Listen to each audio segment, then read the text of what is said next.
ती ई-KYC प्रक्रिया ज्याच्यात 13 बाबी पूर्ण कराव्या लागतात, मग ती प्रक्रिया आपल्याला सुरू करता येत असते।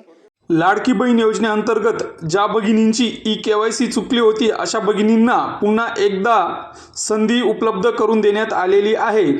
तर कशी प्रकारे सदर KYC करावी हे आपण थोडक्यात बघूयात। सर्वप्रथम लाडकी बहीण gov.in या वेबसाईटला क्लिक करायचं आहे।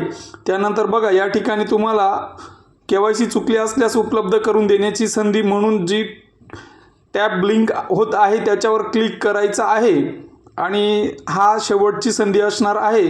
त्यामुळे अगदी व्यवस्थितपणे आपण सदर KYC करताना अगदी अचूकपणे माहिती भरावी।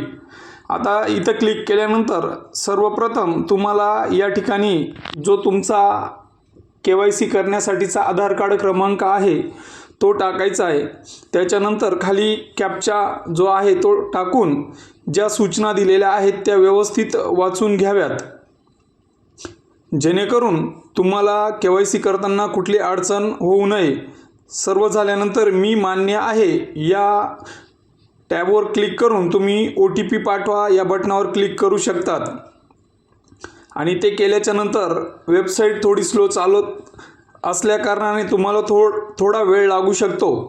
त्यामुळे थोडा वेळ वाट बघायची आणि सदर जी KYC आहे याच्यासाठी शेवटची संधी असल्या कारणाने आपण अगदी अचूकपणे आणि व्यवस्थित माहिती वाचून आणि मगच सबमिशन करावं। आता जसंही तुमच्या मोबाईलवरती OTP येईल तो OTP तुम्ही या ठिकाणी टाकायचा आहे। OTP टाकल्याच्या नंतर तुम्हाला लगेच पुढच्या टॅबवरती रिडायरेक्ट व्हाल आणि या ठिकाणी तुम्हाला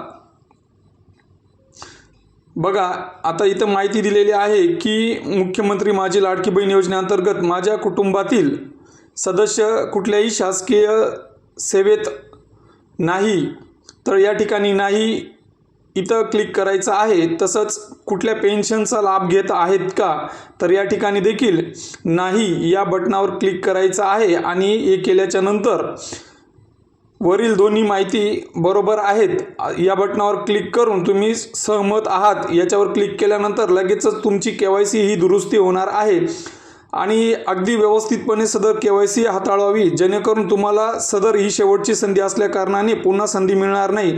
तर हेच होतं थोडक्यात आणि अतिशय महत्त्वपूर्ण अपडेट।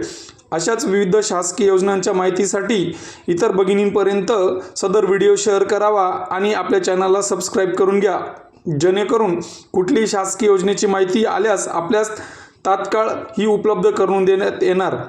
धन्यवाद।